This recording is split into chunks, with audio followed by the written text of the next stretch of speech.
ان اراد ان یہلک المسیح ابن مریم، تو اے نبی ان سے کہیے کون ہے وہ جو اختیار رکھتا ہو کچھ بھی، اگر اللہ فیصلہ کر دے کہ ہلاک کر دے مسیح کو، ابن مریم کے بیٹے مسیح کو، اور ہلاک کر دے وہ امہ، اس کی ماں کو بھی، ومن فی الارض جمیعا، اور ہلاک کر دے سب جو زمین میں ان سب کو ہلاک کر سکتا ہے، اللہ تعالیٰ کا اختیار یہ ہے۔ اور تم نے اللہ کو بنا دیا ایک انسانی شکل کے اندر محدود۔ عیسیٰ ابن مریم جو ہے وہ اللہ ہے، اللہ ہی نے اصل میں لبادہ اوڑھ لیا ہے انسانی شخصیت کا۔ فرمایا وَلِلَّهِ مُلْكُ السَّمَاوَاتِ وَالْأَرْضِ وَمَا بَيْنَهُمَا، اور آسمان ہی کے لیے، اللہ ہی کے لیے ہے بادشاہی آسمانوں کی بھی اور زمین کی بھی، وما بینہما، اور جو کچھ ان دونوں کے مابین ہے، آسمانوں اور زمین کے مابین جو بھی کچھ ہے وہ اللہ تعالیٰ کی بادشاہی کے اندر ہے، اللہ کی حکومت کے اندر ہے، اللہ کے حکم کے تابع ہے۔ تمام یہ سورج اور چاند اور سیارے اور یہ ساری گیلیکسیز اللہ کے حکم کی تابع ہیں، اور یہ سب کی سب اللہ تعالیٰ کی ملکیت ہے۔ زمین گردش کر رہی ہے تو اللہ کے حکم سے کر رہی ہے، ہم تو اسے روک نہیں سکتے۔ سورج گردش کر رہا ہے اللہ کے حکم سے کر رہا ہے، ہم نہ اسے روک سکتے ہیں، نہ اس کی رفتار بڑھا سکتے ہیں، نہ گھٹا سکتے ہیں۔ لہذا پوری کائنات پر تو سکہ اس کی بادشاہت کا رواں ہے، ہر چیز اس کے حکم کے تابع ہے، اس کے قانون کے مطابق چل رہی ہے۔ کل یجری، ہر چیز جو ہے لاجل المسمى، ایک وقت معین تک کے لیے تیرتی رہی ہے۔ کل فی فلک یسبحون، ہر شے جو ہے وہ اپنے اپنے مدار میں حرکت کر رہی ہے، تیر رہی ہے۔ یخلق ما یشاء، وہ جو چاہتا ہے پیدا کرتا ہے۔ یعنی اب اصل جو ان کی رگ ہے، دکھتی ہوئی رگ کو چھیڑا ہے۔ تم صرف اس لیے مسیح کو کہہ رہے ہو کہ یہ اللہ ہے کہ وہ بن باپ کے پیدا ہوا؟ اللہ کا اختیار ہے جو چاہے پیدا کرے، بن باپ بن ماں کے جو چاہے پیدا کر دیں۔ حضرت مسیح کے ہاتھوں تمہیں اتنا بڑا معجزہ دکھا دیا کہ انہوں نے گارے کا ایک پرندہ بنایا، پھونک ماری اور اڑتا ہوا پرندہ ہو گیا۔ تو حضرت مسیح کے ہاتھ میں یہ تم نے معجزہ دیکھ لیا، تو اللہ جو چاہے بنائے، بغیر باپ کے پیدا کر دینا اس کے لیے کوئی مشکل کام نہیں۔ یخلق ما یشاء، وہ تو تخلیق کرتا ہے جو چاہتا ہے، اس کی تخلیق، اس کی خلاقی کی قوت جو ہے وہ لامحدود ہے۔ واللہ علی کل شیء قدیر، اور اللہ ہر چیز پر قادر بھی ہے۔ جب وہ پیدا کرتا ہے تو اس پر قدرت بھی رکھتا ہے۔ الا یعلم من خلق، جس نے پیدا کیا کیا اسی کو علم نہیں ہوگا کہ اس میں کیا میں نے رکھا ہے؟ اللہ تعالیٰ ہر انسان کی ہر شے سے واقف ہے، اس کے رگ رگ سے واقف ہے۔ تو اسی طریقے سے اللہ تعالیٰ ہر شے کا قادر ہے، ہر ایک پر اس کی قدرت ہے، اس کا حکم چل رہا ہے۔ وقالت الیہود والنصارى نحن ابناء اللہ واحباؤہ، اور کہتے ہیں یہ یہودی اور عیسائی ہم تو اللہ کے بیٹوں کے مانند ہیں، بلکہ لفظی ترجمہ ہوگا ہم تو اللہ کے بیٹے ہیں، واحباؤہ، اور اس کے بڑے محبوب ہیں، چہیتے ہیں، لاڈلے ہیں۔ یہ کانسیپٹ یہود میں بہت زیادہ ہے۔ یہود کے ہاں یہ کہ we are the chosen people of the lord, ہم تو اللہ کے چنے ہوئے لوگ ہیں، اللہ نے ہمیں منتخب کیا ہوا ہے۔ ایک حد تک ان کی بات صحیح بھی ہے، قرآن مجید نے بار بار کہا ہے وَفَضَّلْنَاكُمْ، ہم نے تمہیں فضیلت دی ہے عَلَى الْعَالَمِينَ، تمام جہان والوں پر۔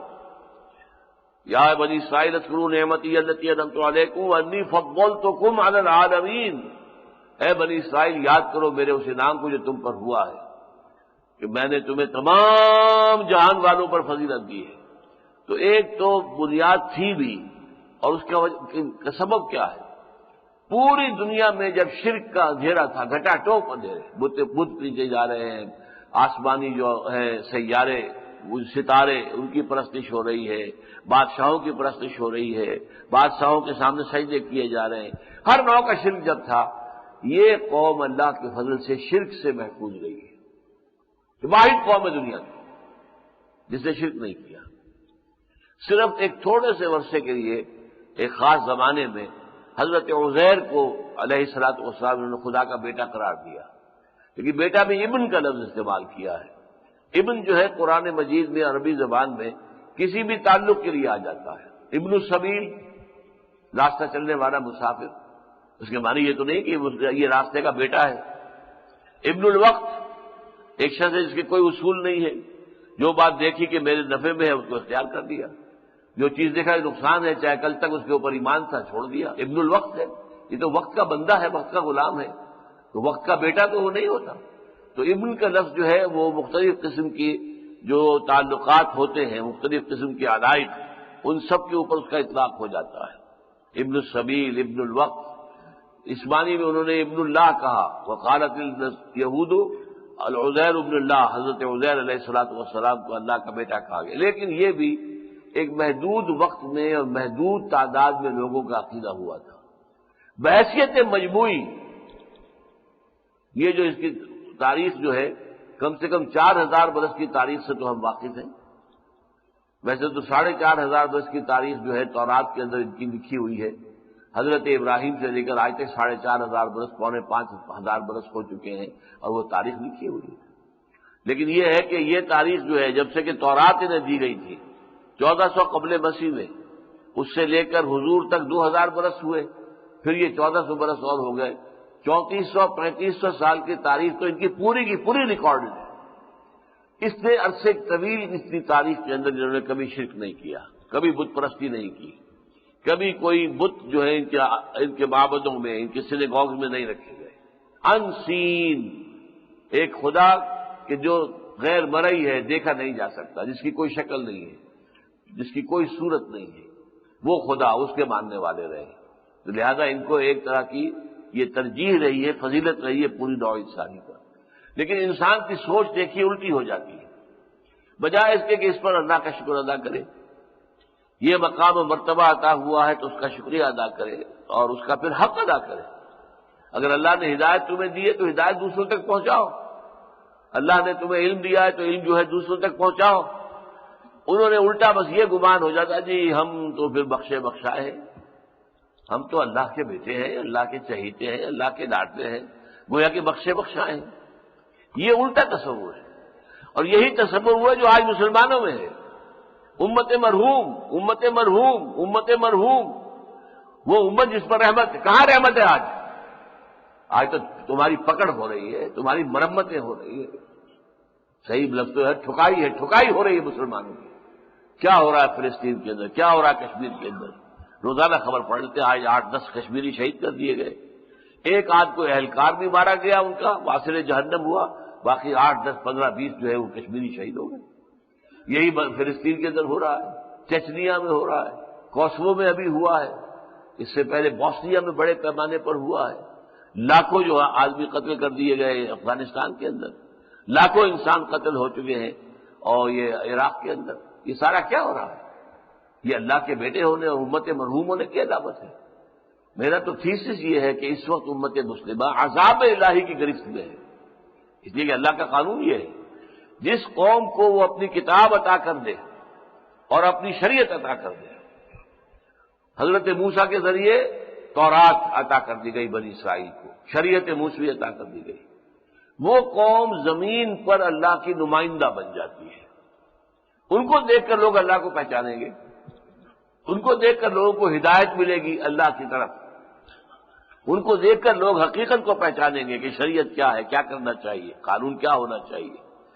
لیکن اگر وہی قوم بدعملی اختیار کر لے، ان کا عمل کا رویہ اور ہو جائے، تو گویا کہ وہ مس ریپرزینٹ کر رہی ہے اللہ کو، اللہ کی غلط نمائندگی کر رہی ہے، تو وہ کافروں سے بڑھ کر اللہ کی نگاہوں میں مقبول ہو جاتی ہے، پھر ان پر عذاب آتے ہیں، بلکہ دنیا میں عذاب انہی پر آتے ہیں، یا تو عذاب آتے تھے جو اب نہیں آئے گا کسی پر، یا وہ عذاب آتے تھے کہ کسی قوم کی طرف رسول بھیج دیا، رسول نے دعوت کے تمام اسلوب اختیار کر لیے، ہر طریقے سے بات سمجھا دی، پوری طرح مبرہن کر دی، واضح کر دی، پھر بھی قوم اگر بحیثیت مجموعی کفر پر اڑی رہی تو وہ قوم ہلاک کر دی گئی۔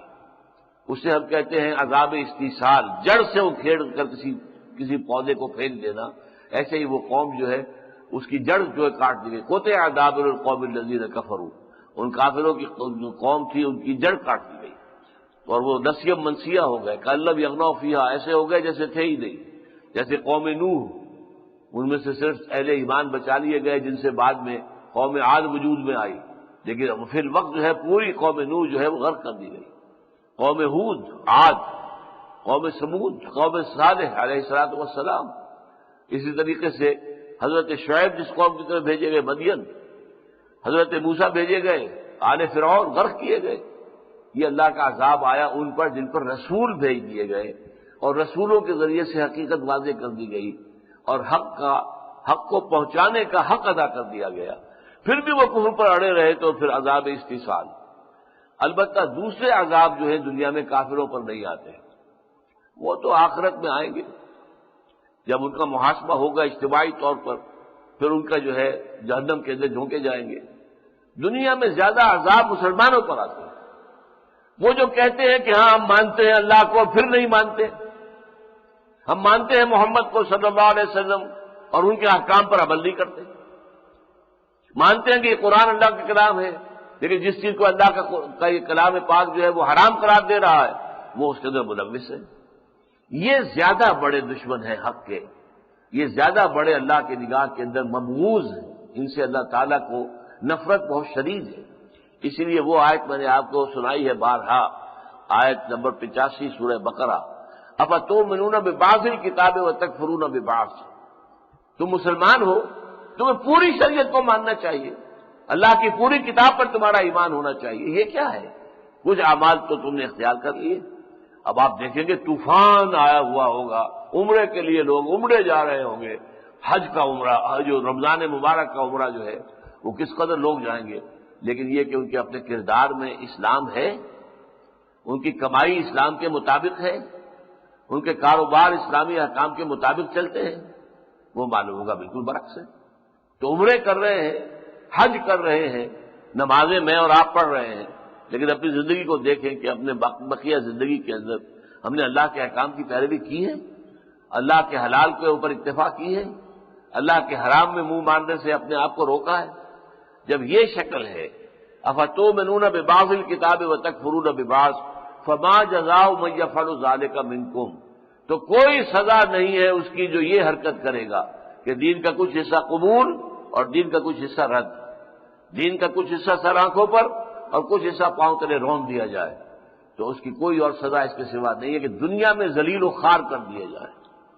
وہ یوم القیامت یردون الی اشد العذاب، نوٹ کیجئے لفظ، اور قیامت کے دن شدید ترین عذاب میں جھونک دیے جائے، وہ شدید ترین عذاب جو منافقین کا حصہ ہے۔ ان المنافقین فی الدرک الاسفل من النار، یہ سورہ نساء میں ہم یہ آیت پڑھ چکے ہیں، زیادہ عرصہ نہیں ہوا، کہ منافق جو ہیں حالانکہ وہ مدعی ہوں گے کہ ہم تو مسلمان ہیں، عبداللہ ابن ابی کہے گا میں تو محمد کے پیچھے نمازیں پڑھتا رہا ہوں صلی اللہ علیہ وسلم، پہلی صف میں کھڑے ہو کر نماز پڑھتا تھا، لیکن تھا منافق۔ لہذا منافقین کے لیے جہنم کا سب سے نچلا طبقہ اللہ نے مخصوص کر رکھا ہے، ان المنافقین فی الدرک الاسفل من النار۔ اسی طرح وہ مسلمان جو اپنے اسلام کا دعویٰ کریں، اسلام پر عمل نہ کریں اور وہ مس ریپرزینٹ کریں اپنے عمل کے ذریعے سے اللہ کے دین کو اور محمد رسول اللہ کی شریعت کو، تو وہ بھی اسی سخت ترین عذاب کے مستحق ہیں۔ لیکن اس کے باوجود امت مرحوم، ہم تو بڑی مرحوم امت ہے، ہمارے اوپر تو رحمت خداوندی ہے، ہم تو رحمت للعالمین کے نام لیوا ہیں صلی اللہ علیہ وسلم، ہمیں تو محبت ہے حضور کے ساتھ، حضور کی حرمت پر ہم اپنی جانیں دینے کے لیے تیار ہیں، یہ ساری چیزیں ہیں، لیکن دین کے اوپر عمل کہاں ہے؟ اصل مسئلہ تو یہ ہے، بجائے اس کے کہ جو کتاب دی گئی، جو اللہ نے تمہیں ایک مقام عطا کیا، تمہیں چن لیا، تمہیں محمد کی امت میں پیدا کر دیا صلی اللہ علیہ وسلم، تو اس پر آپ کو شکر ادا کرنا چاہیے، اس کا حق ادا کرنا چاہیے۔ لیکن الٹا رویہ کیا نکلتا؟ اجی ہم تو بخشے بخشائے، ہم سے کوئی پوچھ گچھ نہیں ہونی، لہذا ہم تو اللہ کے بڑے چہیتے ہیں، بڑے لاڈلے۔ اب اس کا جواب دیکھیے کیا دیتا ہے اللہ تعالیٰ، قل فلم یعذبکم بذنوبکم، اے نبی سے کہیے پھر وہ عذاب کیوں دیتا ہے تمہیں تمہارے گناہوں کی پاداش میں؟ یہ نبوکدنضر کے ہاتھوں 6 لاکھ کیوں قتل کروائے تمہارے؟ تم بڑے لاڈلے ہو اللہ کے، بڑے چہیتے ہو، نبوکدنضر کے ہاتھ، اس سے 200 برس پہلے آپ کو معلوم ہے کہ اشوریوں کے ہاتھوں بے شمار لوگ قتل ہوئے، سلطنت اسرائیل ختم ہو گئی، پھر یہ نبوکدنضر کے ہاتھوں جو ہے جیوڈی، یہ یہودا کی جو مملکت تھی، جو آج سب سے بڑا مرکز بنا ہوا ہے یہودیوں کا، ویسٹ بینک، یہ پورا کا پورا اصل میں یہ مملکت ہے، اور اس مملکت کا نام جوڈا ہے، جیوڈی یا جوڈا۔ اس مملکت کے اندر 6 لاکھ انسان قتل کیے گئے۔ حضرت سلیمان علیہ السلام کا بنایا ہوا جو اللہ کا گھر تھا، ہیکل سلیمانی، ہم اسے ہیکل کہتے ہیں، ہیکل کہتے ہیں کسی عمارت کو، کسی نقشے کو، ویسے اس کو عام طور پر انہوں نے ٹیمپل کہنا شروع کر دیا، temple of Solomon, king Solomon's temple, تو یہ حضرت سلیمان کا بنایا ہوا معبد ہے، اسے گرا دیا۔ اس کے 150 برس بعد دوبارہ کہیں جا کر وہی حضرت عزیر علیہ السلام جن کا میں نے ذکر کیا، ان کی دعوت توبہ جو ہے گونجی، لوگوں ہوش میں آؤ، توبہ کرو، پلٹو، اپنے بدعمالیاں ترک کرو، اپنی حرام خوریاں ترک کرو، حرام کاریوں سے بچو، شریعت کو توڑنے سے بچو، تم نے شادیاں کر لی ہیں غیر یہودی اور مشرک عورتوں کے ساتھ، ان سے علیحدگی اختیار کرو، وغیرہ وغیرہ۔ تو حضرت عزیر علیہ السلام نے جو توبوا الی اللہ توبۃ نصوحا کی صدا بلند کی تھی، اس کا کچھ اثر ہوا، اور جو عذاب آیا تھا ان پر نبوکدنضر کے ہاتھوں، 6 لاکھ کو قتل کیا تھا، 6 لاکھ کو قیدی بنا کر لے گیا تھا بیبیلونیا، 100 برس سے لے کر 150 برس تک وہ وہاں رہے ہیں قید کے اندر بیبیلونیا۔ آج کل آپ کبھی کبھی نام سنتے ہیں، کبھی یہ بہت بڑا شہر تھا، مرکزی شہر تھا، اب چھوٹا سا رہ گیا ہے، لیکن یہ کہ یہ اس وقت جب کہ وہ معاملہ جو ہم کر رہے ہیں کہ 587 قبل مسیح، یعنی آج سے 2500 برس پہلے بہت بڑا شہر تھا، تو فَلِمَن يُعَذِّبُكُم بِذُنُوبِكُم، پھر ٹائٹس رومی کے ہاتھوں تمہیں پٹوایا۔ 1,33,000 یہودی اس نے ایک دن میں قتل کیے ہیں اسی یروشلم کے اندر، 1,33,000 یہودی ایک دن میں یروشلم میں قتل کیے۔ پھر جو دوسرا بنایا تھا ہیکل سلیمانی، اس کو بھی گرا دیا سن 70 عیسوی میں۔ سن 70 عیسوی سے یہ 2005 عیسوی تک 1975 برس ہو چکے ہیں کہ ان کا خانہ کعبہ گرا ہوا ہے۔ ان کے لیے وہ خانہ کعبہ کے مانند ہے۔ یہ گھر بنایا حضرت ابراہیم علیہ السلام نے، خانہ کعبہ، یہ ہمارا کعبہ ہے، ہمارا قبلہ ہے۔ اسی طریقے سے حضرت سلیمان نے، حضرت ابراہیم کی نسل میں سے تھے نا حضرت سلیمان، حضرت اسحاق، حضرت یعقوب ان کی اولاد میں سے تھے، انہوں نے وہ گھر وہاں بنایا تھا۔ وہ گھر جو ہے آج 1935 برس سے گرا ہوا ہے، لیکن ان قریب صورتحال وہ پیش آئے گی جو بہت ہی خوفناک ہوگی، اور عرب مسلمانوں پر اللہ تعالیٰ کی طرف سے بڑی سخت گرفت، بہت سخت پکڑ، بلکہ بہت سخت سزا آنے والی ہے۔ اگر یہودیوں کی سزاؤں کا تذکرہ کیجیے تو نبوکدنضر بڑی پرانی شے نظر آتا ہے، 2500 سال پرانا۔ ٹائٹس رومی جو ہے وہ بھی 1935 سال پرانا۔ لیکن یہ جو تقریباً 60-70 سال پہلے، 60 برس پہلے جو جرمنی اور پولینڈ وغیرہ کے اندر 6 ملین 60 لاکھ یہودی قتل کیے گئے، یہ ساری سزائیں اللہ نے دی، کیوں دی؟ تمہاری بدعمالیوں کی وجہ سے۔ تم کوئی اللہ کے لاڈلے نہیں ہو، اللہ نے فضیلت تمہیں عطا کی تھی، لیکن فضیلت جس بنیاد پر تھی وہ بنیاد تم نے ڈھا دی، اب فضیلت کہاں رہ جائے گی؟ تمہیں فضیلت دی تھی توحید کے بل پر، تمہیں فضیلت دی تھی شریعت کے پر عمل کرنے کی بدولت، تم نے وہ دونوں چیزیں ڈھا دی، اب ظاہر بات ہے کہ تمہارے لیے اب اللہ کے ہاں کوئی شے نہیں۔ اب یہ اپنے صرف مگن رہو، پدرم سلطان بود، پدرم سلطان بود، پدرم سلطان بود۔ سننے والے تو یہی کہیں گے توراچے، میرا باپ سلطان ہوتا تھا، سلطان تھا، بادشاہ تھا، بادشاہ کا ارے بھائی تم کیا ہو؟ تمہاری حیثیت کیا ہے؟ تمہارا باپ تو سلطان ہوگا، بادشاہ ہوگا، ایمپرر ہوگا، جو بھی ہوگا، وہ تم کیا ہو؟ تم اپنی بات بتاؤ۔ پیش کر غافل عمل کوئی اگر دفتر میں ہے تو یہ بات کہی جا رہی ہے، وقالت اليہود والنصارى نحن ابناء اللہ واحباؤہ، کہتے ہیں یہ یہودی اور نصارہ عیسائی ہم اللہ کے بیٹے ہیں اور اس کے بڑے چہیتے، بڑے لاڈلے ہیں۔ قل فلم يعذبكم بذنوبكم، تو کہہ دیجئے کہ پھر تمہیں کیوں عذاب دیتا ہے اللہ تمہارے گناہوں کی پاداش میں۔ میں نے یہودیوں کے اوپر جو گناہ کے بڑے بڑے دور آئے وہ گنوا دیے، بین ہی یہی دور، یوں سمجھیے کہ کاربن کاپی کی طرح یہی سارے ادوار امت مسلمہ پر آ چکے ہیں۔ ان پر ایشورینز کا حملہ ہوا تھا، ہم پر کروسیڈرز کا 200 برس تک، لہر کے بعد ایک لہر، اس کے بعد ایک اور طوفان، ویوز آفٹر ویوز، یورپ سے کہاں سے، فرانس اور جرمنی اور ادھر یہاں تک کہ برطانیہ سے، یورپ سے بھی باہر بیٹھا ہوا برطانیہ، وہ یورپ کے اندر اس بانی میں شامل نہیں، ایک علیحدہ جزیرہ ہے۔ کہاں سے لوگ آئے، انہوں نے حملے کیے اور مسلمانوں کی شدید پٹائی ہوئی۔ 88 برس تک بیت المقدس پر عیسائیوں کا قبضہ رہا۔ یہ ہوا کہ نہیں ہوا؟ اس کے کچھ ہی عرصے کے بعد اگلی صدی کے وسط میں پھر جو تاتاریوں کے ہورڈز آف تاتاریز، یہ جو ان کے آئے ہیں ہجوم کے ہجوم، اور بڑی بڑی فوجیں آئی ہیں جو انہوں نے ہلاکت مچائی ہے۔ خوارزم شاہ کی ساری حکومت، یوں سمجھیے کہ جو خراسان تھا، خراسان قدیم،